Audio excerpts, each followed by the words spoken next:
Hi guys, okay, so Bumblefoot, funny sounding sort of name, not so funny for the poor old chicken involved.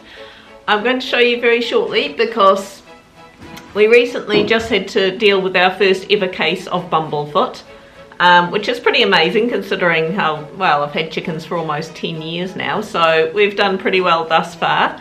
But I just noticed one of my girls, Panda, she wasn't limping, but she actually had it on both feet, so it could have been kind of painful on both feet. You often do find them limping. But I just noticed she had a little lump in between a certain slightly different place on each foot, on each of her toes. Now, she is quite an elusive chicken. She's a very hard one to catch. She already had a bit of scaly leg going on, and I wanted to catch her for that anyway. She's one of these chickens that doesn't like to be petted, touched, held, nothing. So I had to wait till Clint was available to help me out with this one to catch a poor old Panda. We had a look underneath, and there's the sort of signature black scabs there that indicate, yep, it's Bumblefoot we're dealing with. So, washed it. I'll talk you through the process because I didn't really talk anyone through it while I was doing it. I was more concentrating on what I was doing because I didn't want to stuff up. Fortunately, I looked up a lot of Bumblefoot procedures.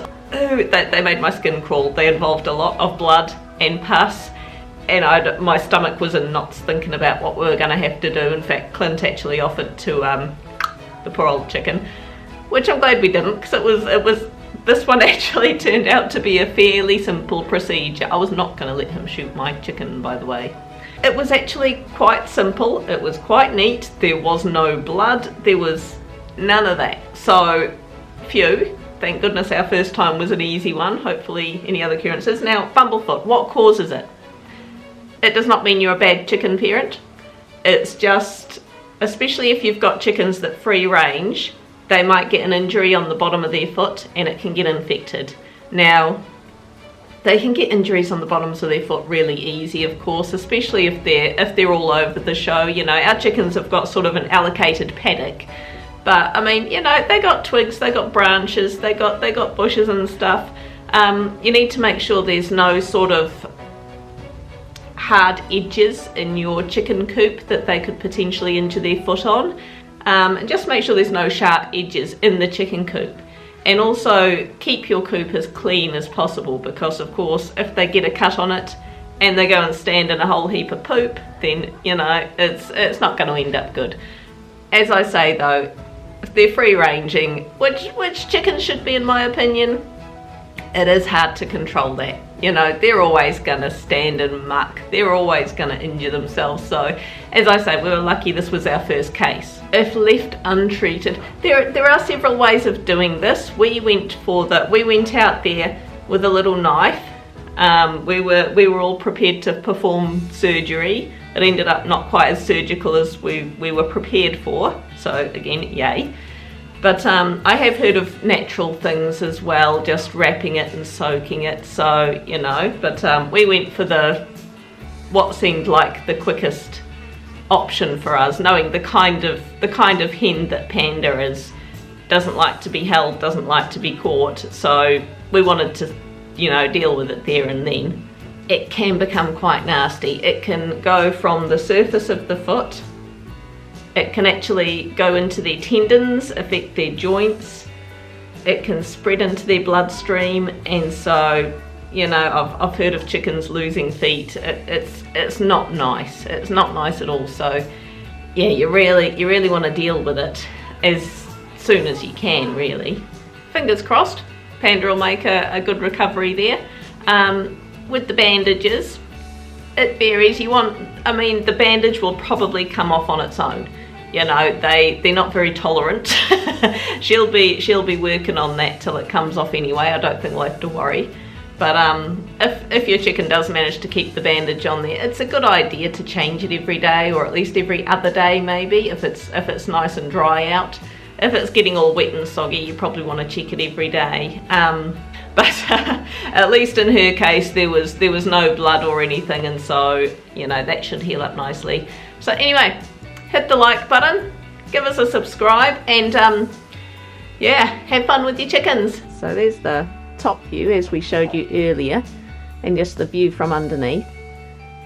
Now the first thing we did was give her a really good soak in some warm soapy water. It is recommended to actually use Epsom salts in the water, but this was done during the COVID-19 lockdown and we just didn't have any Epsom salts at the time, and yeah, we didn't have access to any close by, so we just went with warm soapy water. So ideally you want to give them a good soak for about 10 minutes. I should point out Panda does have unusual feet. I'm not sure of her backstory, but we inherited her as an adult chicken, and yeah, she's kind of got 5 toes. They've always been going off in funny directions, so yeah. Now later on her back, you'll notice I put her head under my jersey. That just keeps them nice and still and calm. I did mean to bring a towel for her head and to wrap her up in, but it didn't quite work out that way. I just left it at home.